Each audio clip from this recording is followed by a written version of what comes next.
I don't think I correlate financial independence and retire early. Retire early that's the big question mark, right? What will you do after retiring early? Maybe when I wrap up everything, I can take a stock of what happened. I can tell that exact number. But to give a ballpark, easily I can say that with the index fund growths, the earlier ones which I invested should have given me at least 2.5x easily. How then, with addition of RSUs, your corpus composition changed? It is going to help you because it is obviously over and above your salary. It just accelerates the corpus that you're aiming for. As a dual working couple, how did that help? That plays a huge role. If I would have had to do it myself, I would have certainly needed one more decade maybe. As closer as you get to your financial independence, you see that you can plan your time better because you will start taking the right decisions, do the right things, and you suddenly feel like you have time by your side.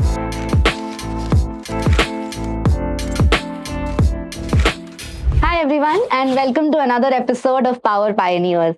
Today we have with us Vignesh, director at Cisco, and someone who achieved financial freedom at the age of 42.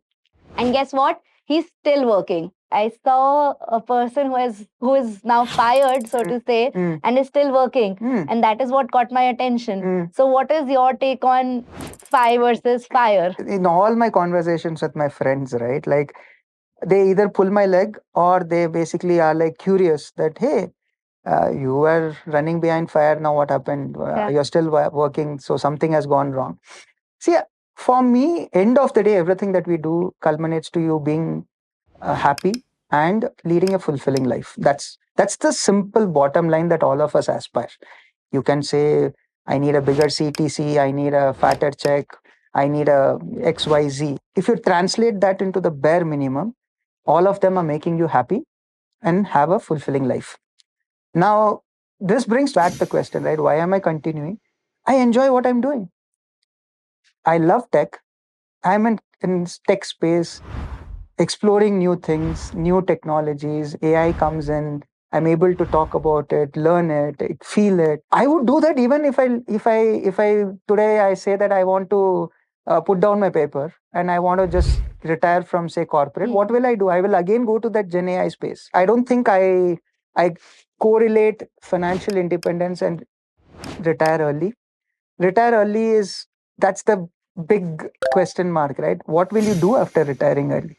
Right. I think as your career grows, you slowly start valuing your time. You get back time is the most important thing, right? Like, you will do things which make you happy. So time is what we all are fighting for. Yes. As closer as you get to your financial independence, you see that you can plan your time better because you will start doing the right decision, taking the right decisions, do the right things, and you suddenly feel like you have time by your side. You said you started with 30-40% of your savings and now 70%. Where were you saving, when initially, and how has it changed over the years? By 2009, when I started having a bigger salary, you're 2 years after B school, you're getting good salaries, you suddenly see that you have excess. And guess what my dad does? He says, go and invest and buy a house. Wife was also very similar. So what happened? I bought a house. Okay. And suddenly what you see is 50% of my earning is gone in EMI. Correct. The only good part was no rent now. Suddenly I saw that, oh, I used to give 15,000, 20,000 rent. You start understanding that you have an asset, you don't give any rent, and you are leveraging that whatever remaining money is there. You are trying to lead a life with that corpus and again try to save from that. Debt free was post 2018 end sort of. So that's where up until that time, I was not able to save more than 30%, mainly because your top line is basically being taken away, right? Your EMIs, everything just goes away from your monthly salary that comes in. With the remaining, even if you're trying to be prudent with what you have, it's very tough to get 20-30%. Beyond that, you will start cutting on your lifestyle. So the major increase in the quantum came from the fact that you became debt free and you could use that money for saving. That's the first time you will shift into excess corpus. Got it. Got it. And what are the asset classes that you were investing, when you started versus now? Big fan of mutual funds. My simple philosophy was even if you take the index funds, you put 2,000 bucks in 2003, it would have multiplied. You just put it, you just multiply it, right? Like it would have landed in a I think its CAGR is around 16%. 16% is unbelievable. So without any major thought process, what I'm saying is I don't have to do much research. I don't have to go and look at PE ratios, what's the debt, what is all these things. You don't even need to think. Um, if you would have followed the index fund, and so that's why I think mutual funds for me were pretty good. I think that helped. I am a bit conservative, to be very honest. So I like parking some amount of wealth into FDs. Okay. Mainly because eventually I wanted my FD to take over my monthly expenses. If these come in, I think then anything that I earn, and again, I'm saying it's not necessarily a corporate story here, anything that's an income should be an excess corpus. And you can always keep investing in additional wealth creation. So that's how it was. Even now, that's how I maintain it. I keep it very simple. I have not over rotated on it. If I ask, like in terms of like a split, you would say it's a 50-50 split between equity and FD for you? No. So initially it was 50-50. But as you come closer to that target, you will slowly start seeing that your other assets like mutual funds, stocks, and other things will start skyrocketing a bit. If you want 1 lakh to live per month, and let's put it like that's 12 lakhs in a year, and let's say 8 lakhs of additional corpus you need for a year. So roughly for math's sake, let's say you need 20 lakhs per year. Now, if this 20 lakhs is coming from your fixed income, I think I'm okay to stop there. Okay. Because you're more or less securing your base amount that you need. And after that, you can always start increasing your appetite to multiply. That's when you start looking at riskier assets, is what financially we call. Could you tell more and double click more on what in equity and how it changed, accounting for factors like ESOPs, RSUs as well? I started my career with working for companies like banks like Citibank and Lehman Brothers. Okay, so I thought I knew a lot because I was in a trading desk in Citibank, Australian Stock Exchange. Okay. Understood a lot of concepts there. Lehman Brothers fixed income. Went, opened ICICI Direct account, and all the stocks that I bought when I got married in 2010. When we opened ICICI Direct, everything was in red. Okay. After I opened up and analyzed it, there are two scenarios that you can land yourself. One, buy great stocks, good companies, forget about it. Or like what I did, right? Like I went with recommendations, small chip, like a mid chip, mid cap.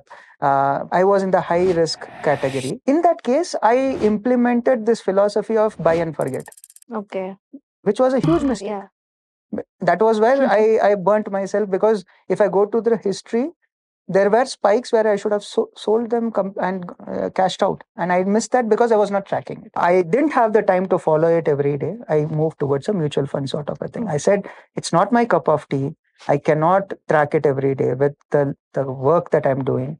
So better let me just go to the mutual fund side. And that's been my story. Got it. And in mutual funds, were you still doing small and mid, or?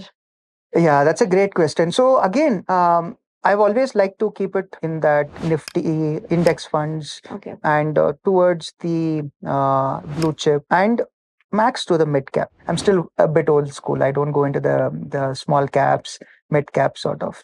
No disrespect to any of the valuations they have, but it's just not my style because I can't monitor it at the frequency that I would really want to monitor it. Got it. So then in your current corpus today, how much is your principal and how much is all the interest that you would have accumulated compounding? Maybe when I wrap up everything and I have I can take a stock of what happened, I can tell that exact number. But since this is all SIPs and systematic investments over a sizable duration of time, right?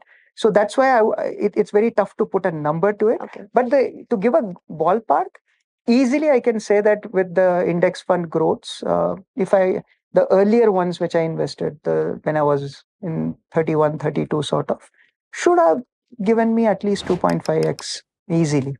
Got it. Could you also talk about how then with addition of RSUs, your corpus composition changed significantly? I think as you grow, right, like as you grow in your corporate, your compensation structure starts changing significantly. When you get into the leadership roles, you will always have this options of getting stock options. So it is more like you being a part owner of that particular. Like how we have ESOPs for Yes. startups. So ESOPs is employee buying the stock. RSUs is restricted stock units. So that is like it's given to you as a compensation which is vested over a period of time, like grants which are like it's over and above your CTC that you're.